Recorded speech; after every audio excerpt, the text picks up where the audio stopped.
जंग का नुकसान भारत की दहलीज तक आ गया है। सऊदी अरब के अल खर्ज के रिहायशी इलाके में मिसाइल गिरने से एक भारतीय और एक बांग्लादेशी नागरिक की मौत हो गई। अल जजीरा की रिपोर्ट के मुताबिक हमले में 12 अन्य बांग्लादेशी घायल हुए। सऊदी सिविल डिफेंस एजेंसी के मुताबिक आवासीय परिसर पर मिसाइल गिरने से इमारत को नुकसान पहुंचा और आसपास अफरा तफरी मच गई।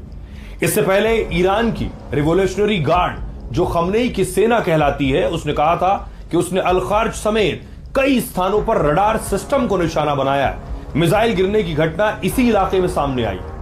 दूसरी तरफ मिडिल ईस्ट में बढ़ते तनाव को देखते हुए भारत सरकार ने पहले से ही सऊदी अरब में रह रहे भारतीयों को एडवाइजरी जारी की थी, यानी दिशा निर्देश दिए थे, उन्हें सतर्क रहने की भी सलाह दी गई थी। वहीं दूसरी तरफ अब ट्रंप का दिमाग काम करना बंद कर चुका है।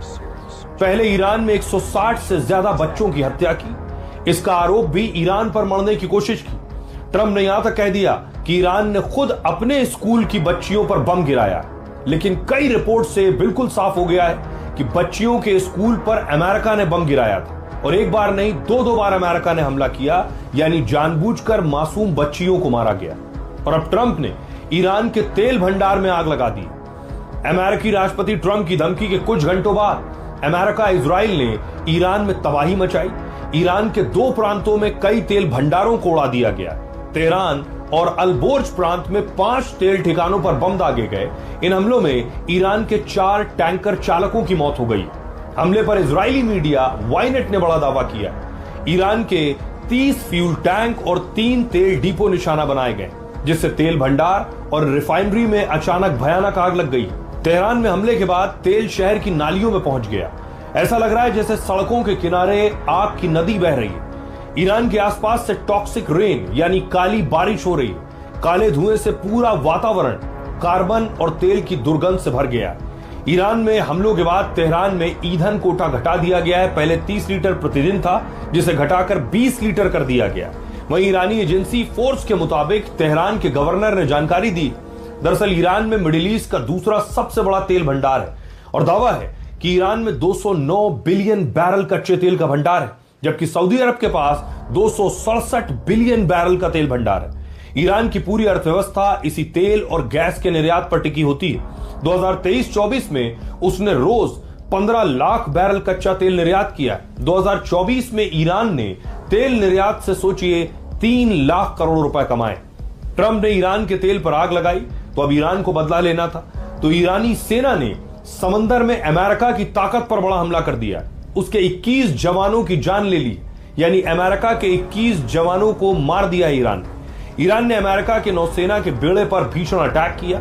ईरान ने ट्रंप की सेना पर यह हमला मिसाइल और शाहिद ड्रोन से किया, और इस हमले में 21 अमेरिकी सैनिकों को मार गिराने का दावा किया। ईरान ने अटैक बहरीन में मौजूद अमेरिका के 5वें बेड़े पर किया है। दरअसल मिडिल ईस्ट में यह अमेरिका की सबसे अहम नौसैनिक कमान है। 5वां बेड़ा सबसे संवेदनशील समुद्री रास्ते की सुरक्षा में तैनात रहता है, खासतौर पर फारस की खाड़ी, लाल सागर, अरब सागर के 35 लाख किलोमीटर की निगरानी करता है अमेरिका की 5th फ्लीट। हॉर्मुज स्ट्रेट के जिस हिस्से से दुनिया का काफी तेल और गैस गुजरता है, उसकी सुरक्षा की जिम्मेदारी भी अमेरिका की इसी 5वें बेड़े के पास होती है, जिस पर ईरान ने अटैक किया है। बेड़े में सोचिए 9000 नौसैनिक, दर्जनों युद्धपोत, पनडुब्बियां, ड्रोन सिस्टम होते हैं। अमेरिका के इस बेड़े में 40 देशों की सेना और संगठन भी जुड़े हुए हैं। ईरान ने इस बेड़े के मुख्यालय बहरीन पर अटैक किया, और यह एक बड़ा हमला था। तो क्या उसने समंदर में अमेरिकी नौसेना की निगरानी ताकत को कम कर दिया है? क्या तेल भंडार पर हमले का जवाब उस समंदर में अमेरिका से ले रहा है? और इससे हुआ यह कि ट्रंप और ज्यादा बौखला गए। ट्रंप का अगला निशाना ईरान का परमाणु है। अब ईरान का यूरेनियम भंडार खतरे में।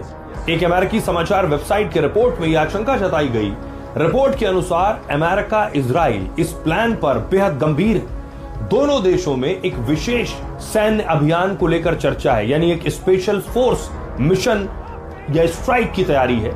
यह लंबा युद्ध नहीं, बल्कि बेहद एक छोटा सर्जिकल स्ट्राइक ऑपरेशन होगा। ट्रंप का लक्ष्य है कि ईरान के खार्क द्वीप पर कब्जा कर उसकी रीढ़ तोड़ दी जाए। यह मिशन तभी होगा जब ईरानी सेना बेहद कमजोर हो चुकी होगी।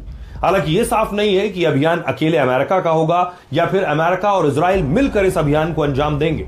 फिलहाल ईरान के पास 400 किलो से ज्यादा यूरेनियम भंडार है। यह जानकारी इंटरनेशनल एटॉमिक एनर्जी एजेंसी की पिछली रिपोर्ट में सामने आई। रिपोर्ट के अनुसार ईरान यूरेनियम को 60% तक शुद्ध कर चुका है, जो परमाणु हथियार बनाने के लिए जरूरी स्तर के करीब माना जाता है। परमाणु हथियार बनाने के लिए 90% यानी 90% शुद्ध यूरेनियम चाहिए। अमेरिका ईरान का यूरेनियम हासिल